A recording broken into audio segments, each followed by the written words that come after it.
اللہ الرحمن الرحیم۔ ایک بادشاہ تھا جس کی 12 بیٹیاں تھیں۔ سب کی سب بڑی خوبصورت اور حسین تھیں۔ سب ایک ساتھ رہتی تھیں اور ایک ہی کمرے میں سوتی تھیں۔ جب شہزادیاں سو جاتیں تو بادشاہ آ کر باہر سے کمرے کا دروازہ بند کر دیتا۔ بادشاہ اپنی بیٹیوں سے بہت محبت کرتا تھا اور وہ چاہتا تھا کہ اس کی بیٹیوں کو کوئی تکلیف نہ پہنچے، اس لیے وہ ہر رات کو دروازہ بند کر دیتا تھا اور صبح سویرے ہی کھول جاتا تھا۔ ایک دن صبح کو جب بادشاہ دروازہ کھولنے آیا تو یہ دیکھ کر اسے بڑی حیرانی ہوئی کہ 12 شہزادیوں کے جوتے ایک قطار میں رکھے ہوئے ہیں۔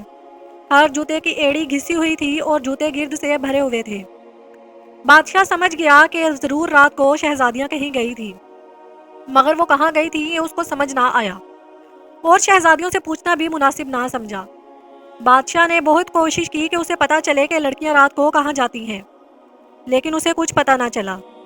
آخر کار بادشاہ نے اعلان کرایا کہ جو بھی کوئی معلوم کرے گا کہ شہزادیاں رات کو کہاں جاتی ہیں، اسے بادشاہ کی آدھی سلطنت دے دی جائے گی، اور وہ جس شہزادی سے شادی کرنا چاہے گا اس کی شادی اس شہزادی سے کرا دی جائے گی، مگر شرط یہ ہے کہ 3 دن کے اندر معلوم کر کے بتایا جائے، ورنہ اس کو پھانسی دے دی جائے گی۔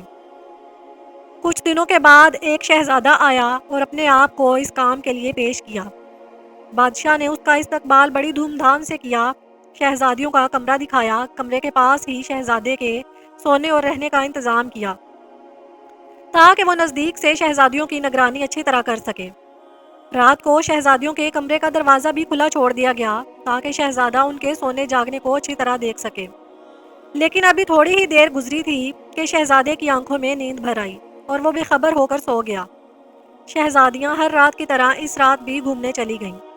جب صبح سویرے بادشاہ آیا تو اس نے دیکھا کہ شہزادیوں کے جوتے پر گرد پڑی ہوئی ہے اور ایڑیاں بھی گھسی ہوئی تھیں۔ بادشاہ نے شہزادے سے پوچھا کہ بتاؤ شہزادیاں کہاں گئی تھیں؟ وہ کوئی جواب نہ دے سکا۔ دوسری اور تیسری رات کو بھی شہزادیاں گھومنے چلی گئیں اور شہزادہ ہر رات کی طرح سوتا رہا۔ آخر کار چوتھے دن شہزادے کو پھانسی دے دی گئی۔ اس کے بعد بہت سے شہزادے آئے مگر کوئی بھی یہ معلوم نہ کر سکا کہ شہزادیاں کب اور کہاں گھومنے جاتی ہیں۔ ایک دن ایک ایسا اتفاق ہوا کہ ایک غریب لڑکا سڑک سے گزر رہا تھا۔ اس نے بھی بادشاہ کا اعلان سن رکھا تھا اور وہ بھی چاہتا تھا کہ کسی طرح یہ بھید معلوم ہو جائے تو زندگی بڑی آرام سے گزر سکتی ہے، لیکن یہ سب کیسے معلوم ہو یہ اس کی کچھ سمجھ میں نہ آیا۔ اسی سوچ میں وہ چلا جا رہا تھا کہ اسے ایک بڑھیا ملی۔ بڑھیا نے پوچھا لڑکے کہاں جا رہے ہو؟ لڑکے نے کہا یہ تو مجھے معلوم نہیں، مگر دل چاہتا ہے کہ کسی طرح شہزادیوں کے گھومنے کا پتہ ہو جائے تو زندگی آسان ہو جائے۔ بڑھیا نے کہا یہ تو کوئی مشکل بات نہیں، بس تم اپنا عہد کر لو تو تمہارا کام آسان ہو سکتا ہے۔ دیکھو رات کو کھانے کے بعد لڑکیاں ایک مشروب بھجوائیں گی، وہ نہ پینا، اس کے پینے سے بڑی گہری نیند آتی ہے، تم ہرگز ہرگز وہ مشروب مت پینا۔ بستر پر لیٹتے ہی سوتا ہوا بن جانا اور یہ ظاہر کرنا کہ تم گہری نیند میں سو رہے ہو تاکہ شہزادیاں آسانی سے گھومنے جا سکیں۔ یہ لبادہ بھی اپنے ساتھ لے جاؤ، اس میں خاص بات ہے کہ جب تم اس کو اوڑھ لو گے تو تمہیں کوئی بھی نہیں دیکھ سکے گا، لیکن تم سب کو دیکھ سکو گے۔ جب بڑھیا نے سب کچھ سمجھا دیا تو لڑکے کی ہمت اور بڑھ گئی اور وہ بادشاہ کے پاس خوش خوش ہو کے گیا اور کہنے لگا کہ میں معلوم کروں گا کہ شہزادیاں رات کو کہاں گھومنے جاتی ہیں۔ بادشاہ نے لڑکے کو عمدہ کپڑے پہنائے اور شہزادیوں کے کمرے کے پاس لے جا کر اس کے سونے کا کمرہ دکھایا۔ شام ہوتے ہی ایک شہزادی مشروب کا پیالہ لیے ہوئے اس لڑکے کے پاس آئی اور ہنس کر پینے کے لیے کہا۔ لڑکے نے اپنے حلق کے پاس ایک تھیلی باندھ رکھی تھی۔ لڑکے نے بڑی ہوشیاری سے وہ مشروب اس تھیلی میں انڈیل دیا۔ چارپائی پر لیٹتے ہی گہری نیند میں سوتا ہوا بن گیا۔ شہزادیاں یہ دیکھ کر بہت خوش ہوئیں۔ آدھی رات کے قریب شہزادیاں اٹھی، کپڑے پہنے، بال سنوارے اور گھومنے جانے کے لیے تیار ہو گئیں۔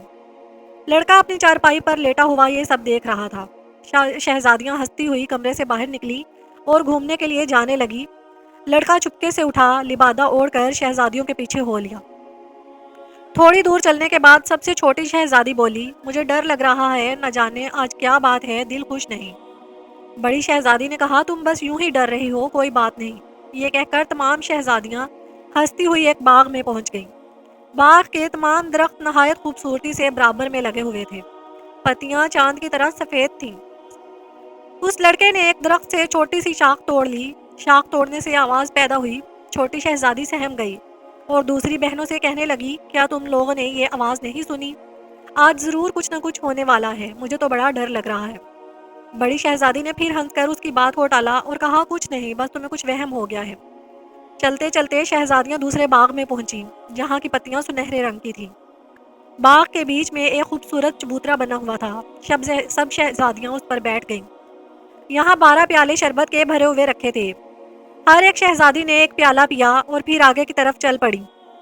لڑکے نے یہاں بھی ایک ٹہنی توڑ لی اور ایک پیالہ اٹھا کر اپنے لوادے میں رکھ لیا۔ چھوٹی شہزادی شاخ ٹوٹنے کی آواز سے پھر ڈری اور بڑی شہزادی نے پھر دلاسا دے دیا۔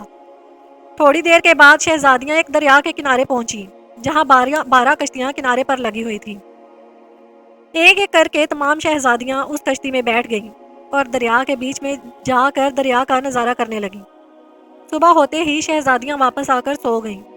بادشاہ نے صبح کو شہزادیوں کے گھومنے کا اس لڑکے سے پوچھا۔ اس لڑکے نے تفصیل سے تمام جگہ بتا دی اور ثبوت کے طور پر تمام درختوں کی شاخیں اور پیالہ پیش کر دیا۔